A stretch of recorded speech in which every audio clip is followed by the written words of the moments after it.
سلام يا درع اللواء والمحوار سلام يا درع اللواء والمحوار يا حايد شامخ وقفته مشهورة شامخ شموخ السحل ما يتقهقر ولا العواصف أثرت في دوره محوار سبا يفخر ومالك يفخر بابو جبل والقايد الأسطورة قاد الفيالق وانتصر كم سطر تاريخ ناصع للوطن والثورة طلع احتزم بالمعركة أو قرر أعداه ترجع دايما مكسورة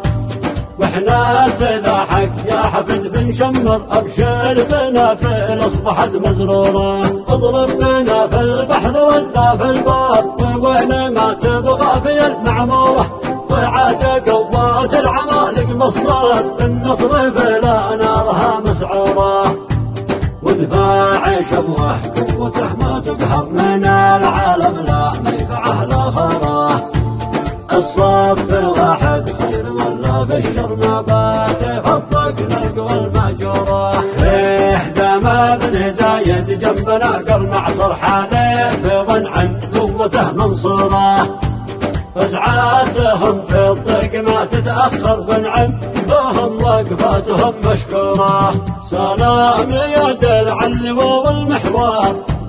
يا حايد شامخ وقفته مشهورة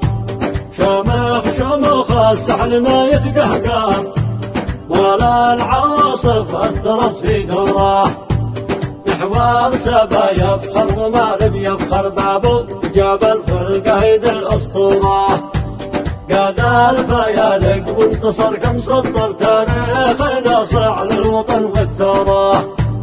طلع احتزم بالمعركة أو قرر أعداه ترجع دايما مكسورة واحنا سلاحك يا حفد بن شمر أبشر بنا في أصبحت مزرورة اضرب بنا في البحر ولا في البار وين ما تبغى في المعمورة وعاد قوات العمالق مصدر النصر فلا نارها مسعورة ودفاع شبوه قوته ما تقهر من العالم لا منفعه لا خراه